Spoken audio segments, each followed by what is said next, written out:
एक बार की बात है, रामपुर नामक गांव में एक किसान रहता था। वह रोजाना अपने खेत में जाता था और खेती करता था। एक दिन वह बीज बोने के लिए खेत की खुदाई कर रहा था। तभी अचानक से एक बड़ा घड़े की तरह दिखने वाला बर्तन उसे खेत में से मिला। उसने उस बर्तन को खेत में से निकाल लिया और वह बहुत आश्चर्यचकित हो गया कि आखिर यह बर्तन क्या है। उसने बर्तन को एक तरफ रख दिया और अपनी खेती को फिर से शुरू किया। खाना खाने का समय आया। उसने अपने कुदाल को बर्तन में रख दिया और दूर बैठकर खाना खाने लगा।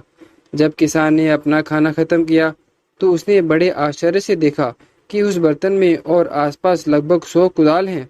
वह काफी हैरान था। वह सोचने लगा, ओह, मैं 100 कुदाल तो नहीं लाया था। मैं तो सिर्फ एक कुदाल लेकर आया था। कैसे ये एक कुदाल 100 कुदाल बन गई? उसे समझ नहीं आ रहा था।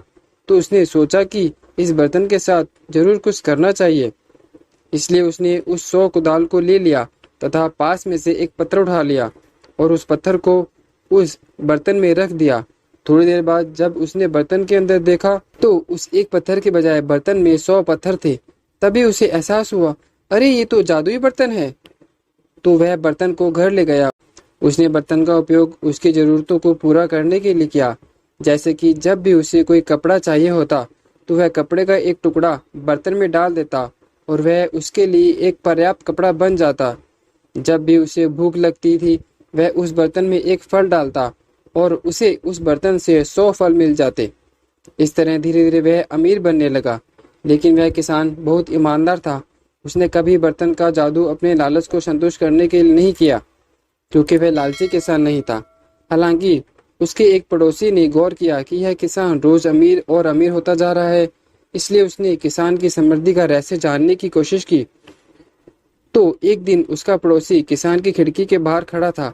उसने किसान के घर में झांक देखा, यह पता लगाने के लिए कि यह किसान क्या कर रहा है।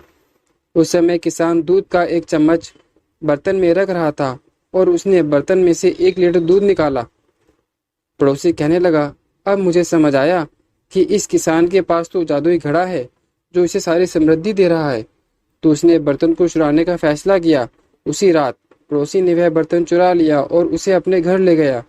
वह बर्तन के जादू का पता लगाने के लिए बहुत उत्सुक था, लेकिन इससे पहले वह यह पता लगाना चाहता था कि बर्तन के अंदर कुछ है या नहीं। तो उसने बर्तन में अपना हाथ डाल दिया, लेकिन जाहिर है कि बर्तन में कुछ नहीं था। तो जैसे उसने अपना हाथ बाहर निकाला तो उसने महसूस किया कि उसके शरीर पर 100 हाथ हैं। और अब वह वास्तव में डर गया था, क्योंकि वह नहीं जानता था कि उन 100 चीजों को फिर से एक में कैसे बदला जाए। इसलिए अगले दिन वह अपने घर में से घड़े को लेकर बाहर आ गया और किसान के पास जाने लगा। तो लोग वास्तव में डर गए थे। उन्होंने सोचा कि वह किसी प्रकार का दानव है। एक तरफ 100 हाथ और एक हाथ दूसरे हाथ पर। तो दूर से गांव वालों ने उसे पत्थर मारना शुरू कर दिया। पत्थर की मार से वह जादुई घड़ा भी टूट गया और उन्होंने उसे गांव से बाहर भगा दिया। जब किसान ने यह सब होते हुए देखा तो वह बोला, जरूर इस लालची ने मेरा घड़ा चुरा लिया होगा और अपना हाथ उसमें डाला होगा, तभी उसकी ऐसी हालत हुई। चलो अच्छा हुआ जादुई घड़ा फूट गया, किसी और लालची इंसान के हाथ में लगने से बच गया। तो इस कहानी से हमें यह सीख मिलती है कि हमें कभी भी लालच और ईर्ष्या ना कर कर हमारे पास जो है उसी में संतुष्ट रहना चाहिए।